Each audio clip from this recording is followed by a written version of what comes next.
Assalamualaikum warahmatullahi wabarakatuh. Perkenalkan, nama saya Rina Adesta Putri. Saya dari Administrasi Publik semester 5. Di sini saya akan mempresentasikan tentang peran manajemen perubahan. Perubahan adalah transformasi dari keadaan yang saat ini sedang dialami untuk menuju masa depan yang lebih baik. Perubahan pasti akan ada walaupun sulit diprediksi. Dengan adanya perubahan, kita mendapatkan suatu manfaat seperti memberikan keberlangsungan hidup suatu organisasi agar berkelanjutan. Lalu apa saja konsep manajemen perubahan? Menurut Profesor Dr. J. Winardi, konsep manajemen perubahan ada dua. Yang pertama, yaitu perubahan yang sifatnya gradual, yang artinya bertahap dan terfokuskan secara khusus.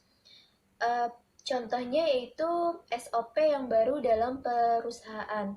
Sebelumnya, sebuah perusahaan ataupun organisasi tentunya memiliki standar operasional prosedur.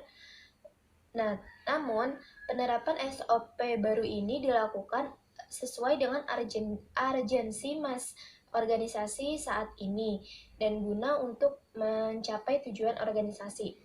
Lalu yang kedua yaitu perubahan yang bersifat revolusioner. Contohnya yaitu seperti re-engineering yang merupakan suatu proses bisnis untuk meningkatkan efektivitas dengan cara mendesainnya. Lalu yang kedua ada restrukturisasi, yaitu pengurangan anggota dari divisi, departemen, atau unit suatu organisasi guna penilaian suatu perubahan. Yaitu yang ketiga ada inovasi. Inovasi merupakan keterampilan yang dimiliki dari sumber daya manusia dalam organisasi untuk mengembangkan barang atau jasa yang baru. Lalu tipe perubahan ada 3. Yang pertama perubahan rutin, di mana telah direncanakan dan dibangun melalui proses organisasi.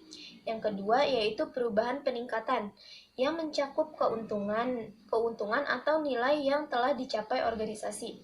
Yang ketiga yaitu perubahan inovatif yang mencakup cara bagaimana organisasi memberikan suatu pelayanan. Lalu ada macam-macam perubahan, apa saja? Yang poin pertama yaitu perubahan tidak berencana. Dibagi menjadi perubahan karena perkembangan dan perubahan secara tiba-tiba. Poin kedua yaitu perubahan berencana, seperti perubahan yang disengaja atau bahkan direkayasa oleh pihak manajemen. Yang kedua yaitu ada usaha untuk mengumpulkan, menggunakan data dan informasi guna memecahkan persoalan sosial. Lalu mengapa kita perlu melakukan suatu perubahan? Manusia secara alami mengalami perubahan. Jika tidak mengalami perubahan, pasti orang tersebut akan mengalami kesulitan, disorientasi, stres, bahkan mungkin akan tidak bisa bertahan hidup. Jadi perubahan bukan lagi merupakan suatu kebutuhan ataupun pilihan, melainkan perubahan merupakan suatu keharusan yang ada dalam hidup. Tanpa perubahan, tak ada daya juang untuk terus hidup. Lalu apa saja hasil dalam manajemen perubahan? Yang pertama, visi tentang arah masa depan. Mengapa demikian?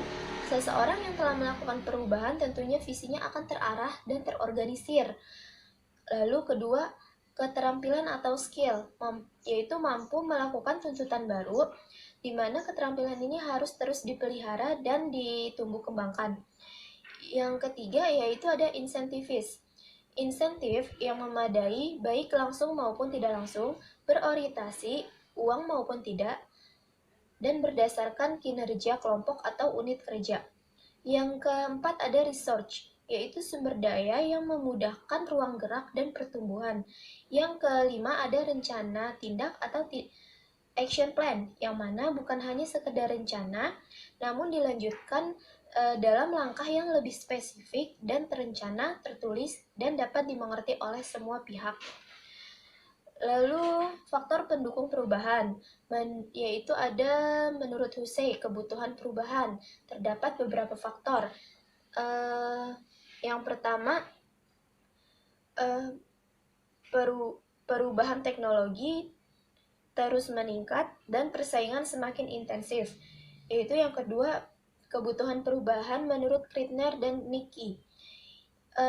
memerhatikan bahwa kebutuhan akan perubahan dipengaruhi oleh 3 faktor, yaitu kekuatan eksternal dan internal. Yang ketiga, yaitu kekuatan perubahan, Greenberg dan Baron. Ahli ini berpendapat bahwa terdapat beberapa faktor yang merupakan kekuatan di belakang kebutuhan akan perubahan. Mereka memisahkan antara perubahan terencana dan perubahan tidak terencana. Yang keempat atau yang terakhir yaitu kebutuhan untuk perubahan Robbins.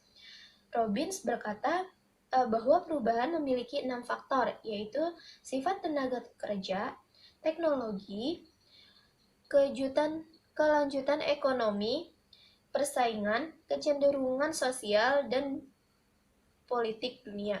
Jadi, kesimpulan dari presentasi hari ini yaitu manajemen perubahan adalah suatu proses secara sistematis dalam menerapkan pengetahuan, sarana, dan sumber daya. Manajemen perubahan ditujukan untuk memberikan solusi yang diperlukan dengan cara yang terorganisir untuk memperbaiki kinerja dan kemampuan bersaing. Demikianlah presentasi yang dapat saya sampaikan, kurang lebihnya mohon maaf. Wassalamualaikum warahmatullahi wabarakatuh.